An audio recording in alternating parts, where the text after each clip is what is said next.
Thank you, everybody, for joining us today. My name is Matt McGurk.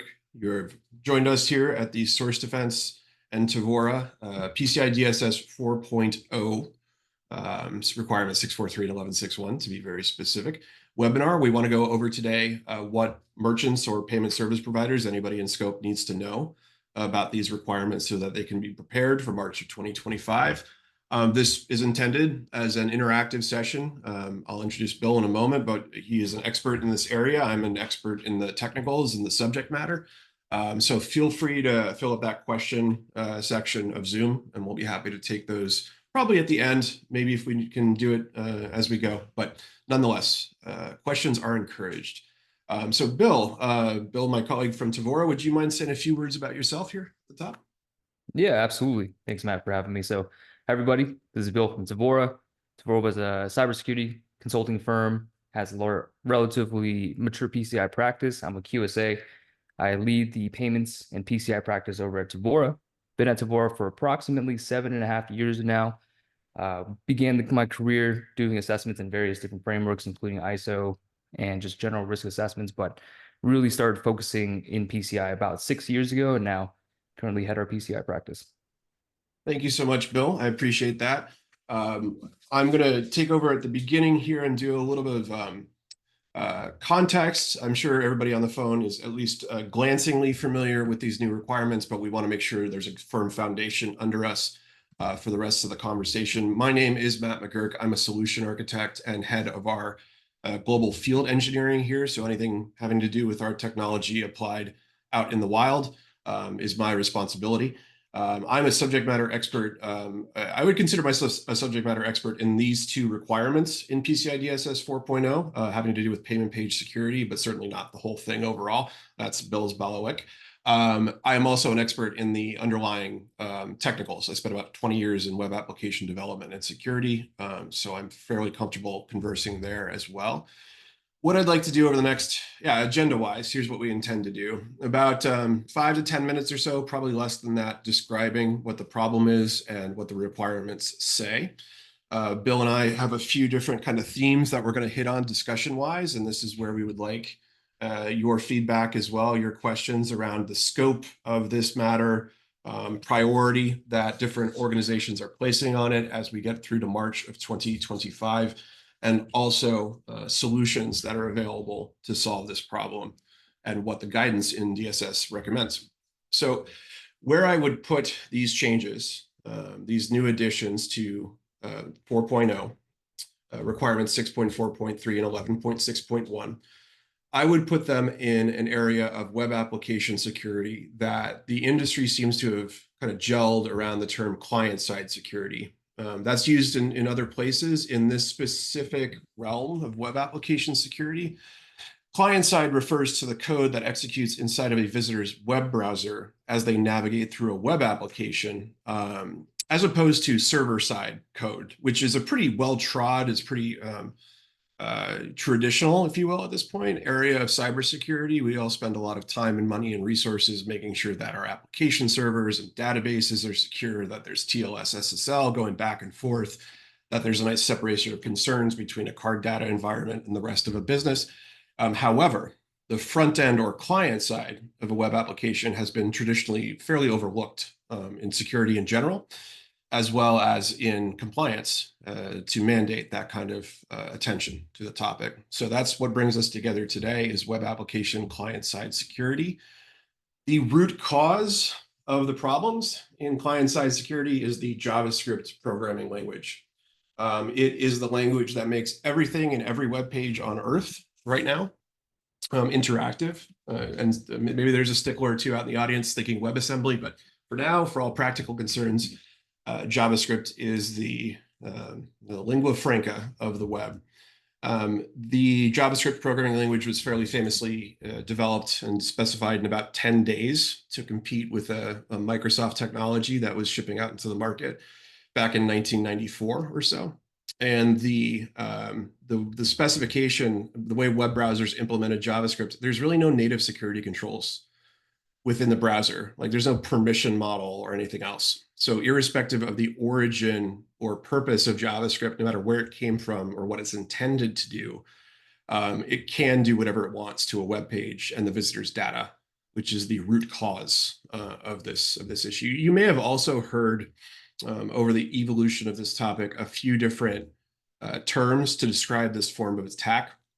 Magecart is kind of the most nitty-gritty, sort of specific and historical example. This is really what kicked the whole thing off. That is a combination of the terms Magento, a shopping platform, now owned by Adobe, in fact, and shopping cart. That's where the first one of these happened. eSkimming is the terminology used in a few different places related to PCI. You may have also seen form jacking, credential harvesting, a few other more obscure ones, but they're all the same thing. They're all client-side security problems. The issue with client-side JavaScript is, like I said, it can come from wherever. It is very common. Something like 97% of websites have some interactivity of one kind or another. And there are basically two kinds of JavaScript I would describe. You have what I would call first-party JavaScript. So, your front-end frameworks, your various tools and tricks and techniques, or in-house developed code, things that a company themselves will develop and ship out to the website in order to make the website what it is, specific and unique, and et cetera. You also have what I would call third-party JavaScript. So basically something that the browser loads by reference at the time the web page is being interpreted and executed and such. So this is actual code that lives on another part of the internet that the web browser is instructed to download on behalf of the web page and execute. And so, as you recall from a moment ago, no permissions, no security, no controls. That leads to a very urgent and widespread supply chain vector where that code can be used as a way in to the browser session and to get visitor data and card data in specific in this context. We refer to this as a client-side supply chain attack sometimes because it is a supply chain like a number of other parts of cybersecurity and of life, where you have this code that will load somewhat dynamically into the web browser. Well, not somewhat, in fact, dynamically. You will have a tier, like I mentioned, third-party code that an organization, let's say a merchant, has a business relationship with. These are vendors of a particular company. They would contract with Facebook and Yahoo and Taboola and et cetera to perform some kind of business function with inside the web pages.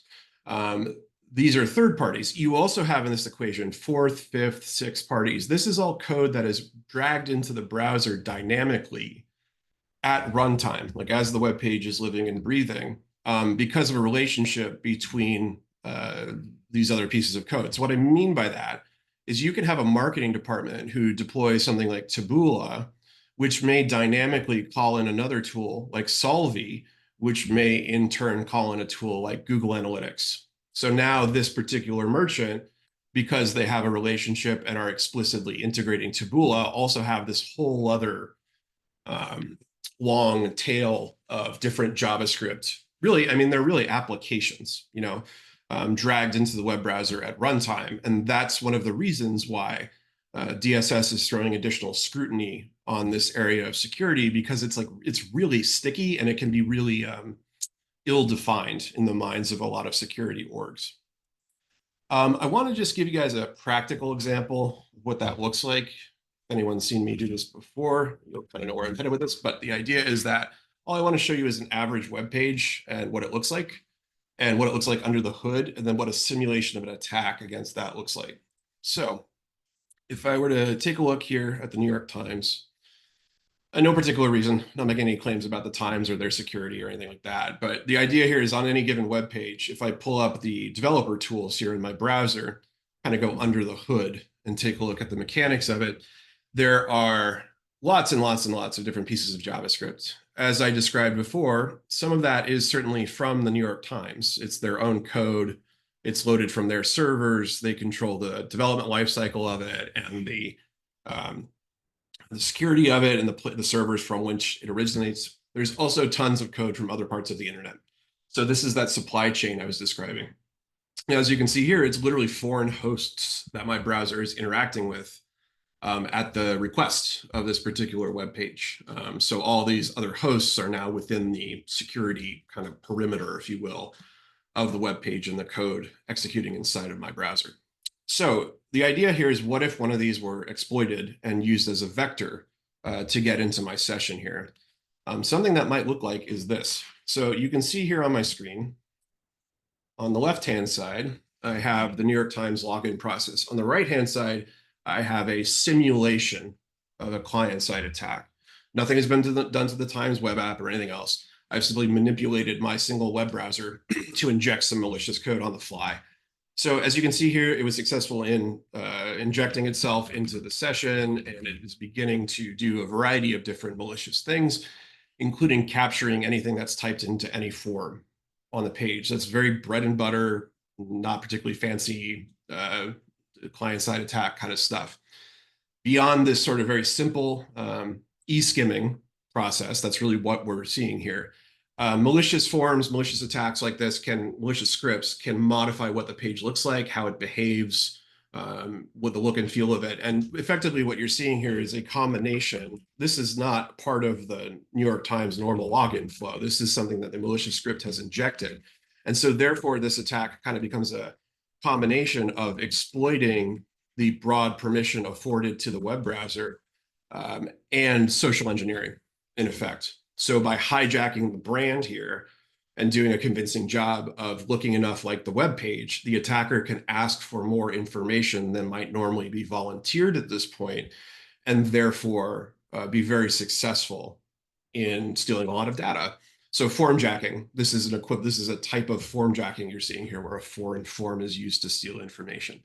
The other thing I would note here in the context of DSS is, as some of you may notice, and we'll discuss further later in the call, is that the scope has expanded from 321.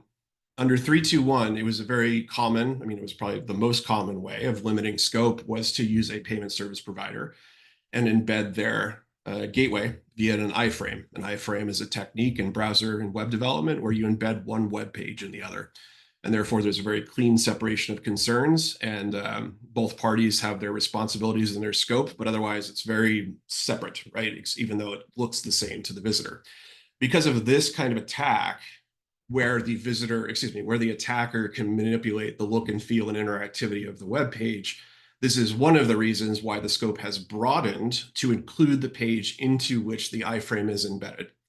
Because at least for me, sometimes my engineer brain starts to tick over and think of things like, well, how could they break into the iframe and steal the code? It's they can't do that. It's too hard. And it's like, well, it doesn't matter, right? Because if the goal is to steal a credit card number, the attacker can do that just fine by replacing the form rather than having to get into the actual guts of the payment form itself. So nonetheless, when we click proceed to my account here, you can see that the data is sent to somewhere else on the internet for further exploitation or direct sale or fraud or et cetera.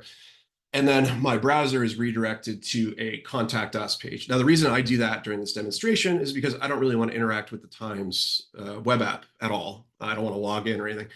In reality, though, consider that the attacker could simply allow the visitor to continue doing their thing. They could log them in. They could let the purchase happen. They could do whatever. So from the visitor's perspective, this would be invisible, and they wouldn't find out until later, when they get a breach notification, or et cetera. For the victim website, for the merchant that was compromised, it's invisible to them too, because consider that this is just something that happened out in internet land on Matt McGurk's computer in New Haven, Connecticut today. It didn't happen on their servers. There's no audit log of this, or it's something that happened on the internet in the front end. So unless there's some kind of telemetry or otherwise tracking, that's why these attacks can be so persistent and so pernicious, and the dwell time is so long, and the reinfection is so high, and all that stuff. So hopefully that's a little glimpse into the practicals of why these requirements exist. I'm going to delve in here and look at the specific requirements themselves. So DSS 4 and 4.0.1 now, of course, speak out directly about client-side security and have some mandates here. The requirements are 6.4.3 and 11.6.1. I won't read these to you verbatim. We'll have plenty of conversation around them and what they mean. But usually I distill these down to 4 different tasks that a person at a merchant or a service provider or otherwise in scope entity has to do. You have to make sure that scripts are authorized to be there. and that you also have a justification for the script to be there. I see those as kind of very similar or very complementary things. Make sure the script's supposed to be there and have a reason for it to be there. You have to make sure that the script, that its integrity is assured, that the script doesn't change or act in a way you don't intend it to without due diligence and reaction to it. And as you can see, the customized approach objective there, that unauthorized code cannot be executed. So if you think back to the conversation previously, to try to solve that problem of the front end being kind of the Wild West, nobody really paying attention to it. Like I said, I spent 20 years in web dev. We did whatever we wanted to and didn't ask for permission to do anything. And then, it's kind of still how it is, sort of. And so DSS is aiming to add some more control around that. The cousin to, or complement to 643 is requirement 1161. And this, in my opinion, is effectively about tamper-proofing the mechanisms one might put into place for 643.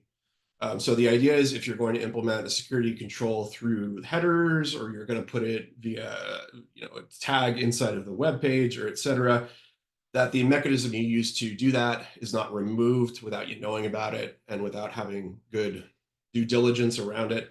One of the very specific technical callouts here are the monitoring of HTTP headers. For anyone who's not ultra familiar with that, an HTTP response header is something that is sent along to the web browser along with the content of a web page. So the server sends basically metadata and content. The headers are the metadata. You don't ever see this when you're browsing normally, but it does impact how the page looks and how the browser behaves, and there can be security controls in there. So in the context of this topic, it is very important that those are monitored, because if they change without authorization, it could indicate a misconfiguration or a compromise potentially. So that's why that is in the specification as well. So I want to move us over into general discussion of these and open it up to the floor as well. I'll reiterate, if anyone does have questions, please feel free to put them in the chat and we'll get to them as they come. But I wanted to start with the idea of scope. Maybe I'll just park us here on requirement 6 so we can keep it in front of us. So Bill, I think I'll start, if you wouldn't mind. People have been hearing me talk for quite a while now. I want to talk about scope. And in your opinion, what would you say has changed from 3.2.1 to 4.0 as related to this topic's payment pages, and what is in scope now and what's not, in your opinion? Yeah, absolutely. And just to reword what you essentially said was, overall, the footprint of what we need to protect has moved beyond the server side and includes the client side browser environment as well. And then the chain of third and fourth party scripts that we have to consider here, really just an augmentation of the software security and web application security mechanisms that would be expected for this. Now, in terms of the scope here, for the most significant update in addition to that would be for merchants and organizations that have that iframe and that redirect implementation that previously really limited a lot of the PCI obligations, like you had mentioned. This one is one example of those where, even though we have that reduced scope because of intelligent architectural decisions that really limit the data exposure, at least previously, this is one of the security obligation requirements that is a bit heavier for those types of environments here. So that's what I would summarize to that question. Yeah, I think that's very eloquently said. That's why you're the QSA. The scope is broader. And do you want to touch on the redirect matter now? Because I'll summarize that for on the practical side. So you've got an iframe, as I mentioned before. That's one technique to add a payment form to a web page from a service provider. Like I said a moment ago, it's a technique whereby the browser basically embeds one web page in the other. And that means all of the things that could mean. What I'm trying to say is that it's actually just like another browser thread that has been spun up, an independent tab, basically, that gets smack dab stuck right in the middle of the web page. So the two things are distinct code and applications and et cetera. And as Bill just said, because the scope is increased into the page in which that is embedded, for the reasons we described, the scope's broader. There's a second way that merchants have traditionally integrated a payment gateway, into a web application. And that technique is a hosted payment page, or there's different terms, but basically the idea is that another web application on the internet, just like an iframe, another application on the internet has the payment pages within it. But the merchant's website will simply redirect the visitor. You'll click on a button, or your page will, your browser will refresh, and then you, as a visitor, will land on the service provider's servers, and you'll proceed through the checkout process there. So sometimes we call that a redirect, meaning I was in one place as a visitor, I've been redirected to another to complete my transaction, and then I'll be redirected back to the merchant at the end of that. It's a very kind of traditional, almost cutout in the middle of the payment process. So Bill, did you want to talk just briefly about the scope related to redirects as well? Yeah, absolutely. And this is one of we wanted to make sure we covered this because it's one of the most common questions that we have in the scenario where we're a merchant, we have that iframe or we have that redirect implementation where we get to hit all the SAQA eligibility criteria. You know, what is our scope there? So maybe we'll start off with, in general, if your organization and your architecture meets the SAQA, these are the two requirements that do still show up there. So that leads us to conclude that even for those environments where the exposure is relatively minimized, these controls for page client-side security are still there. The bigger question and the more common question is, what about for the redirects? Because imagine if this requirement applied to every page that redirect or will eventually redirect to a payment page, the entire internet would be in scope. So where do we draw that line? And one of the clues, this is an interesting one because, you know, as 4.0 came out, there happened to be a lot of seemingly philosophical and legal debates across our organization here about certain controls. And this is definitely one of those that we went back and forth on. But as we're digging through the language here is where we sort of landed with that. And Matt, do you mind going over to that, the next slide here with the SAQA snippets that I shared? Sure, no problem. So would you prefer I start with the SAQA or the 1161? We'll do the SAQAs here. So just setting the stage, this is a snippet from the SAQA. What the SAQA is basically a subset of the PCI DSS, you know, all 200 to 300 requirements. If you can think of it as almost like an incentive program from the PCI Council, sort of like if you implement P2PE, you get to assess against the SAQ P2PE, which has a very limited number of requirements, really focusing just on point of sale skimming detection, so physical skimming. Now, in this case, if you have some sort of iframe or redirect, you meet the eligibility of SAQA, which also reduced the requirements by about 90 to 95%. However, similar to the P2PE point-to-point encryption implementation, this one has the measures to prevent web skimming rather than just physical skimming in the other example that we're talking about here. So with that, this is a snippet from the SAQA, and it describes one of the criteria that we see here. And if you're looking at the last paragraph, it says, I'm not going to read the whole thing, but it does say that this is applicable for websites that provide the address, parentheses, the URL of the third-party service provider, payment page, or payment form. So that's going to be a key term. Do you mind jumping to the next slide so I can add on to this? So one key note within the SAQA for these types of environments that either have an iframe or redirect, it fortunately breaks down which requirement applies to what. So we know that 1161 is supplementary to 643, where 643, how I see it, is more of the preventative or protective control, while 1161 is more of the detective control. With the iframe implementation, the PCI Council, at least what I speculate, they see a more higher capability to be exposed to the risk of supply chain attacks and of these web skimming attacks, because even if there's an iframe in there, we're seeing now there's more sophisticated attacks coming out where they can layer in, for example, another iframe or another wrapper around that iframe to still take in some of the information that's being entered into those forms. So the detective controls, we can say that both of those requirements apply to environments that have an iframe implementation, which is an embedded payment form on the merchant's website from that payment gateway. But Matt, do you mind jumping to the other requirement, 643? Sure, no problem. Okay. Oh, do you have the 643 slide from the SAQA? If not, it's all good. I don't believe I do. My apologies. I can grab it for you if you want. No problem. But it for 643, the main point is that that snippet that says it only applies to the iframe, that is not there. So 643 in the SAQA says that it applies to both implementations, where even if you have the redirect only without the iframe, this requirement should apply. So that does indicate that there's a lower level of scrutiny and control, security control obligations if you're solely doing the redirect. But there still needs to be some level of protective and preventative control.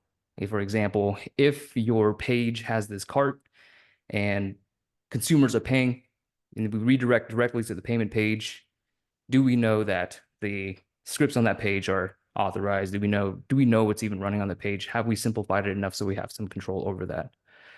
So that's the overall, how this applies to those environments.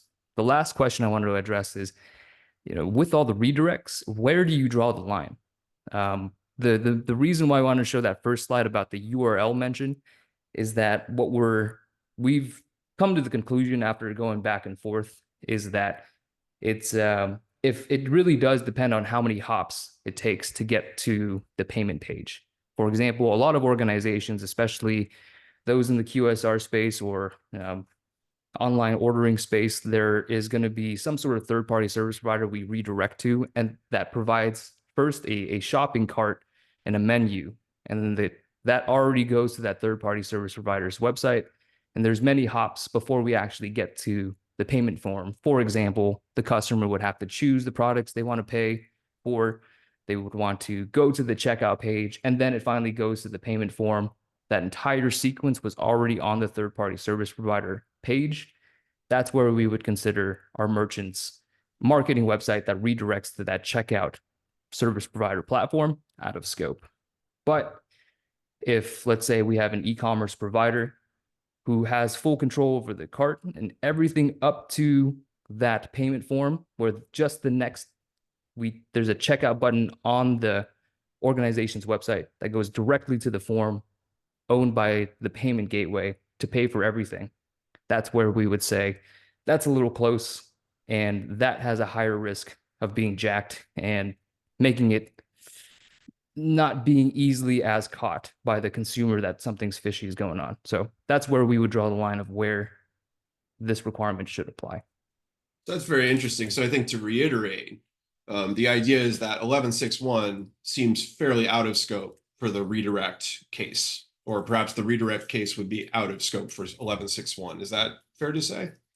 That is fair to say. And that's sort of along the lines of what we see with these different SAQ types, which is what you can think of as an incentive program where certain controls are removed because of the council's decision that this architecture is lower risk, has a lower risk for these threat vectors related to those controls that are removed. Well, that's interesting. I had never thought of it that way. I mean, of course, the goal of any compliance matter is incentivizing in one way or the other, either mandating that something must be done or otherwise kind of shaping behavior to be the most secure way of doing it. I hadn't really thought through that. That would be, yeah, you're right, because I think that I can speak to it from the general security case and, what I know of developing and implementing e-commerce sites and et cetera, is that as we saw in that example I gave before, once an attacker can successfully masquerade as part of the checkout process, maybe not even particularly gracefully, but if they can get in there, then it makes sense to apply scrutiny to that part of the web app, even if it does not itself embed a payment form. It does have to be fair, like you mentioned, fairly intimately hooked into the payment checkout flow part of the app. I mean, I'm saying conceptually, like you said, that's the way the internet works. Hyperlinks connect all of us to everything nowadays. So it would be absurd to say anything that ever contains a URL that eventually ends up being at at a payment page, it doesn't make any sense. However, the language here does make it fairly clear. I did pull up that example while you were speaking, by the way, Bill. I'm sure you saw it. But nonetheless, that provides the URL of, right? Would you consider that kind of the crux of the language? That's exactly it. Yeah. And so to my mind, being from web dev land, that would include, an anchor and an HTTP ref. The source of an iframe would fall under that definition. A redirect in a meta. Anyway, there's a number of examples, but it does make it fairly clear. So thank you very much for that's been a point, like you said, of philosophical debate somewhat over the next little bit. Perhaps there will be a further clarification in 4.0.2. Well, I guess we'll just have to wait and see. Cool. Well, let's keep going on. What are your, Bill, if I may ask, your understanding of the responsibilities of payment service providers under 643 and 1161? And that changed a little bit with 0.1 as well, I think, right? Yeah, absolutely. So 4.0.1, still getting used to pronouncing that. They do add some applicability notes or just some clarification there, stating that what that demarcation of responsibilities looks like. But overall, the best way to look at it is that both organizations are responsible for PCI DSS. You, as a merchant or service provider hosting that website, as well as the payment gateway or payment service provider that you're using their iframe for or their redirect for. Both organizations have to abide with PCI DSS. And in the case that we're sourcing a payment page element from them, let's say our organization takes that payment form within the iframe. What the clarification just says is that within the iframe itself, that's really the responsibility of the third-party service provider payment gateway, while the merchant or the web hosting entity is still responsible for that browser footprint that's controlled by the organization. We would have to cover the entire footprint. It's very similar to that any hosting model, such as if we're hosting something on AWS. AWS has some part of the equation that they must harden, but the hosting, the entity on AWS still has to maintain their part of the equation there. So it's really a shared responsibility model at that point, where we just carve out who really has control over the scripts in the consumer browser, and where they have control, these requirements apply to them. Yeah, that fits my understanding as well. It was perhaps clearer to me it's greater clarity has been provided in 4.0.1. And like you said, that's kind of a mouthful, even for someone who's used to saying 6.4.3 and 11.6.1 every day. But nonetheless, yeah, I understood it in 4.0, and I think that was probably due to my fortunate background in web application development and kind of understanding what was going on with iframes. But the language has been made more explicit in 4.0.1. It's still fairly legalistic in the actual style of it, but the actual responsibilities, in my opinion, are more clearly laid out. Here under the applicability notes for, I believe this is 643. Yep. You can see here that the requirement does not apply to an entity. In this case, that language means merchant here, for scripts in the payment service provider's embedded form. So the scripts inside of that separate browser thread. I remember, if we recall from a little bit ago, the iframe being a separate browser environment, really. The contents of the iframe, the scripts within that iframe, are the TPSP's responsibility, whereas the responsibility lies on the merchant for things outside the iframe. So both parties have responsibility and scope. However, they are mutually exclusive. They don't need to care about each other's compliance, with the exception that the TPSP is expected to provide attestation, per usual, that they are meeting these requirements. Should they, over here in good practice, the entity, meaning merchant, should expect the payment processor to provide evidence that they're in compliance. But again, I'm not an expert in these matters, but I assume that if we've gotten to payment service provider, there's already an AOC and et cetera being communicated between those parties. So that was in 4.0. In 4.0.1, it's unequivocally spelled out, in my opinion. So we'll keep going here. We'll take the full hour if we need it. We usually schedule for about 45 minutes, but we're getting a lot of questions. Anyone does have any additional questions, please please put them in the chat. We're happy to take them as they come. Let's talk a little bit about priority.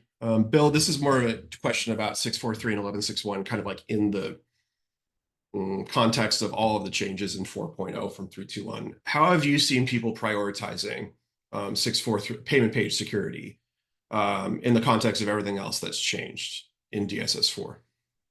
Yeah, overall, as we're doing a number of 4.0 readiness engagements throughout the last year and a half with our clients, a lot of the focus has been, or at least attention, the flag was raised for this requirement because generally for most organizations, this is not something that could be patched with some sort of updates to process or something that they can throw to the development team to handle themselves.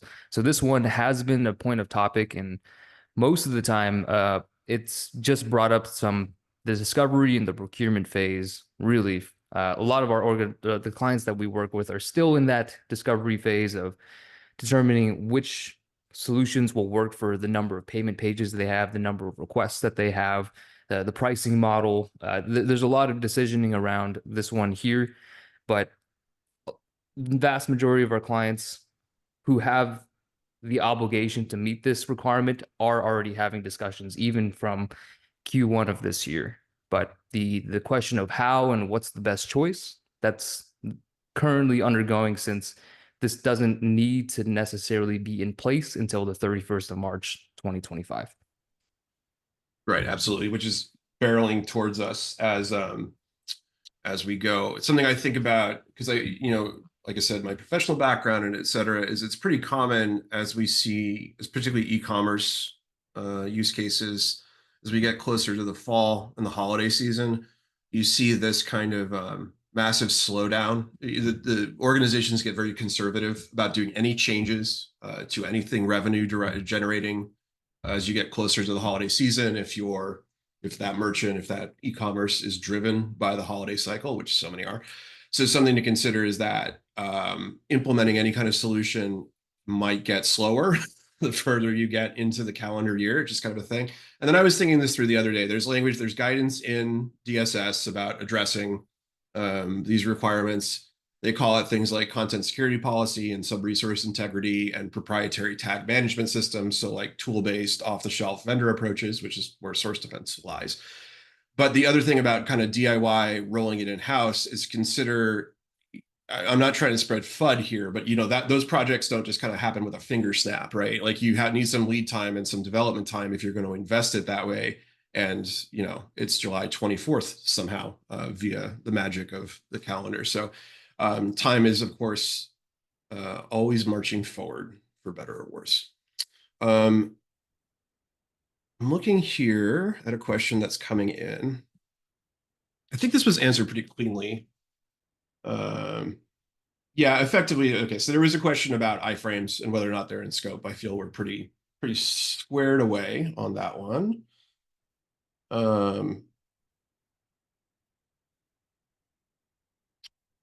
I'm a merchant with 12 to 15 public-facing web payment pages. In your experience, how have you seen organizations like mine approach 643 and 1161? So maybe, Bill, I'll take that first and give you a moment to collect your thoughts.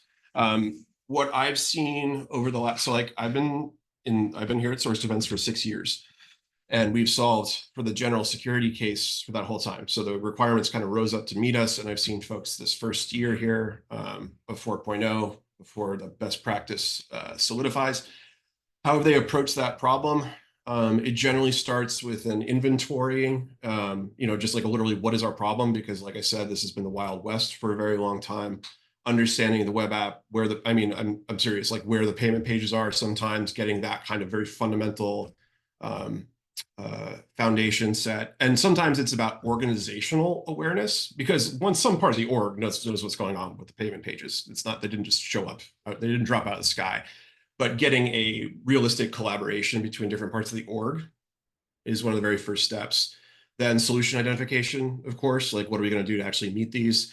Honestly, a lot of times I see folks approach this looking at content security policy and sub-resource integrity, investigating it to a certain depth, and either realizing they're not going to be able to do it in a realistic operational way, like that they can't spend the time and money and resources keeping that project going because it's not just like a you turn on a flag kind of thing. It's more like you're developing a brand new security policy program kind of thing around it.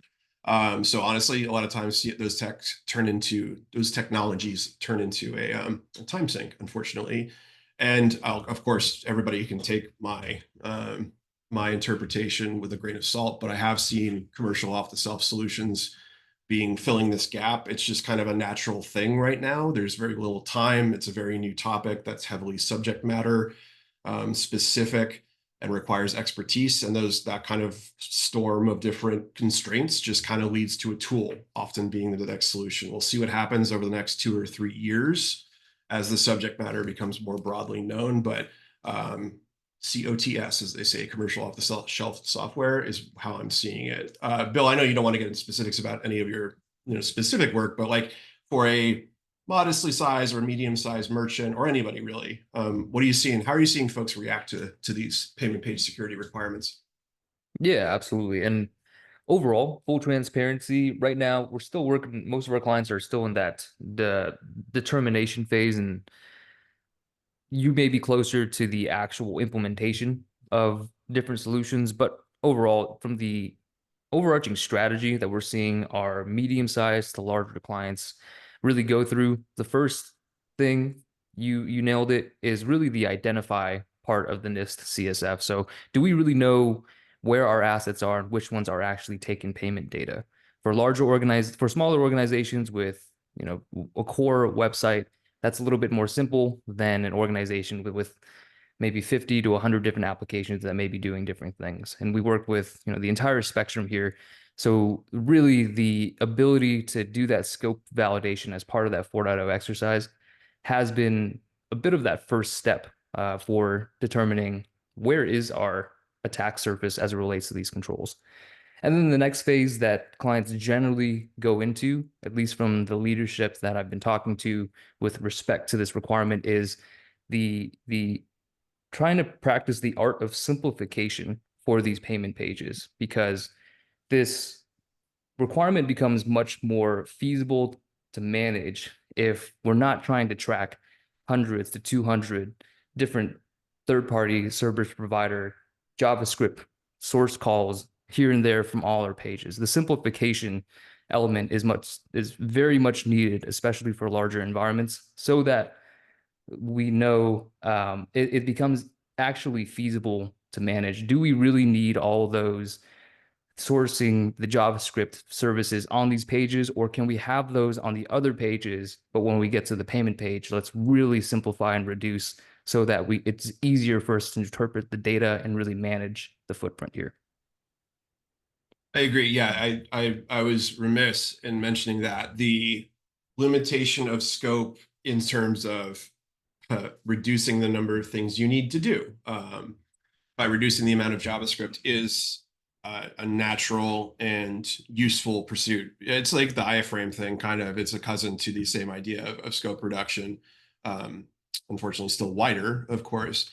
The challenge I see with folks where the rubber meets the road with that is you often get a security team that is or GRC team that is now pitted against a marketing or e-commerce revenue team, because the goal of, not to say it's not a good idea, but just what I've seen is that the all of those scripts are there basically to make the sales process more efficient or more successful, and that the less telemetry, the more data you have coming out of that, the harder it can be for an e-commerce team whose responsibility is to drive revenue to be successful. Like they just, more tools make stuff better. More tools also introduces more risk and more complexity, and thus, like Bill said, greater scope and greater effort. So it's like everything else in life, it is a balancing act between those two things and finding an approach that will provide as little friction as possible. I've heard of companies doing everything from we're not putting any JavaScript. I mean, within reason, any JavaScript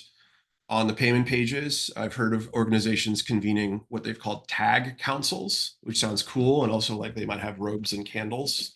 No, I'm just kidding. But it's an interdisciplinary, intra-organization, interdepartmental thing that meets every so often to discuss what JavaScript is on a payment page or another page and why it's there and if it's still acceptable. So the theme then to pry out of all of that is it's going to be cross-functional across the org. It's going to need some kind of tool or process and policy or et cetera to manage it on an ongoing basis. And it is, it's, I think the other thing that's important to me sometimes is to mention that like there is a significant security benefit to doing this. I think everyone who approaches these problems is going to make their organization stronger and more resilient and more successful. Sometimes you see these requirements, it's like, man, I'm going to pull my hair out because we got to do another thing, some piece of paper said. But in this case, with the damage I've seen over the years solving for these problems, you're going to, you can feel good about this one, I think, in my opinion. It does actually significantly buy down the risk for an org to get this resolved. Let's see, what else we got going on here, question-wise? Bill, we've got a question here. I'll, if you wouldn't mind taking a look in the Zoom interface, I'll let you decide. That one's got some acronyms in it I'm not familiar with, so you wouldn't like to take a look. In the meantime, I'm gonna take a look at a couple of other options here. So one of the questions is, are we seeing merchants implement solutions doing something about the whole website and not just payment pages? I think this is an interesting question. I'll start here, Bill. If you want to think about that other one or consider this one. What we as Source Defense have seen for our entire time in market are companies implementing site-wide solutions because their goal was to solve the general security case. And I do think there's a very good argument to be made for that. I think everyone this year, for the most part, what I've heard is seeing, oh my gosh, we have these new requirements. We don't have a budget for it. We need to solve for it. And so we're going to stick to just the scope of the payment pages, which is, of course, what you need to do. But there is certainly benefit to deploying across the whole site in the sense of what we saw before in that demo. If the attacker can be successful in getting to any particular part of the app, they can realistically masquerade as the site and do damage. So that's, I almost see it as kind of like, it's very, very good to make sure the card data is secure, of course, but the rest of the site is in a lot of ways just as valuable to an attacker. So that's something to consider. But Bill, have you seen, what do you think of that? Site-wide security, maybe kind of where to draw the line, like you were talking about with redirects. How do you view that one?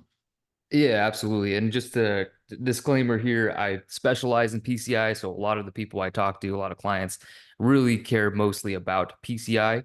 But the other clients that do have an interest beyond that are some of our, for example, healthcare clients who also have HIPAA regulations that they have to abide by. This has been a consideration for not only PCI data, but just the other data that we need to make sure that a breach is prevented for, personal health records, etc., any privacy regulations, just the industry in terms of the clients who are, on the forefront of security, at least from what I've seen in my personal opinion, have been moving towards a data-centric security model where it's not just about, hey, we have this footprint here that we need to secure. It's really about understanding where is our data going and are we putting the appropriate security controls commensurate to the risk exposure of that data. And really having some visibility of where that data is going from the consumer browsers is really a key part of that, especially if there's a large website and online commerce footprint. And then, yeah, it's very well said. And we are, of course, very narrowly focused today on PCI DSS. I mean, there's the screenshot of the spec up on the screen, of the standard up on the screen. There, as everyone who's joined us considers their own spot and maybe they're a GRC or just considers their organizations overall, there is absolutely applicability in other areas of compliance and regulation and otherwise security frameworks. There's precedent for enforcement of GDPR as related specifically to client-side security. A major British airline, British Airways, was impacted by a client-side attack, and they were the first and largest, to my knowledge, still GDPR fine levied. Different state and municipal, well, maybe not municipal, but different US state requirements and frameworks call this stuff out. It's kind of like in your right to be forgotten and otherwise responsible data handling kind of relationships. Because if you think about it, we've talked a lot about like what an attacker can do when exploiting the broad permission JavaScript gives to the web page in the context of an attack, but consider it in the context of Facebook Connect. We had a really interesting example of Facebook Connect and HIPAA, where there is a class action lawsuit going through the U.S. federal court system because Meta, the parent company of Facebook, their Facebook Connect software was installed on Find a Doctor sites on various healthcare providers' websites. And as a result, when you as a patient searching for a doctor type in, your zip code and your you need an orthopedist or et cetera, and your IP address is collected for that request, all of that turns into a medical record under one interpretation of HIPAA. And so you've got a class action then because Facebook Connect was siphoning off that data. Like it was because they're very broadly configured tools. It wasn't a case of criminal activity. It was a case of very overzealous data collection by a marketing tool. So that's, as you all consider the importance of this topic, again, I was trying to get to the point of it's not this super narrow thing that DSS just threw in here to make everybody's day a little bit harder. It is like a big trendy kind of new frontier in cybersecurity. So something worth scrutiny. I think we'll do one more question and then we'll wrap it up. I'll tell you what, I'll do one more and I'll also call to the audience one more if anybody's got something super duper pressing, but I'll take one from the that was already submitted here. Hey, Matt, do you want me to quickly address the number of acronyms that you mentioned earlier? Yeah, please go for it. Yeah, the one that's in there. Absolutely. Perfect. Okay. So overall, we had a question about for merchants that have that EU PSD2 SCA, which is the European Union Payment Services Directive 2, strong customer authentication mandate. It does seem that it becomes tricky where our audience member asked the CSP seems impossible to be a solution for 643. Any approach you'd be able to suggest to resolve this SCA and CSP issues? So overall, in terms of in just full disclaimer too, we're a largely United States-based QSA firm, but we do had experience with 3DS, which is something closely tied with the SCA implementation, which just means that in most simplified terms, over in the European Union, to secure online commerce transactions, there has to be a second factor of authentication for at least for transactions that meet certain criteria. For example, there's $50 or more. Not only does the customer need to type in their 16-digit credit card number over in the countries in Europe, but also there might be some other, almost like a multi-factor token, maybe just a hardware token or their phone, or maybe a text or something of that nature that needs to be accompanied with the 16 digits. So with that, it sounds like the issue may be the management of all of those third-party scripts that are in charge of providing that second factor, which becomes obviously increases the number of scripts that you'd have to manage. But overall, the essence of this requirement 643 is really about, do you understand all the scripts that should be running on your website, including these integrations with this authentication factor provider and all these connections? It may be messier than most other pages that only have that one factor, but the essence is it's not about limiting the number of scripts to a certain threshold. It's more about, do we understand everything?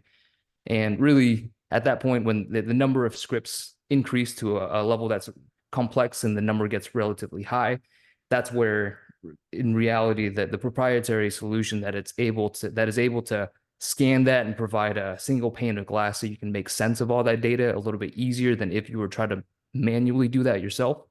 That's where these types of solutions need to come into play. So that's my best attempt for that one. I may be missing some context about the specific implementation from the JavaScript perspective, but hey, we'll leave some context within this slide. Feel free to reach out. I'm very curious and I would love to discuss this further. Yeah, I think that's a very interesting, it's about scope. Even if you're integrating security, not security tools, but mechanisms to facilitate secure payments into the web page, if they're JavaScript, they're in scope. Everything's in scope and everything's JavaScript. So I think it looks like the questions have kind of reached a natural sort of ebb here. And I think that's a good opportunity for us to sort of bring things to a close, I do want to thank all of our attendees. But Bill, I want to thank you. You know way more acronyms than I do and are obviously very well heeled and versed in this area. So thank you so much for your expertise and for contributing today. I want to thank our attendees as well for joining us and your time and attention. I saw that almost everybody stuck around for the entire session, which I got to tell you, just like kind of inside baseball, does not happen that often. So thank you all for hanging out for the duration. Source Defense, we are obviously in the market of providing solutions in this area. We provide some of those for free. So if you want to see how we would do this and how we might be able to help your org, you can hit up that URL there on the screen, sourcedefense.com/free-PCI. That'll give you access to our whole suite for 90 days and would basically do the first parts of inventorying and stuff and get you onto, like we were talking about before, just discovery. This would be a very, very good way at no cost to start that discovery process.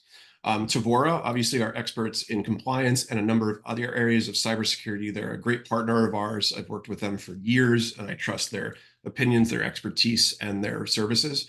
If you would like to contact them, they do have informational resources, Tevora.com/services/payment-card-industry or sales@tevora.com.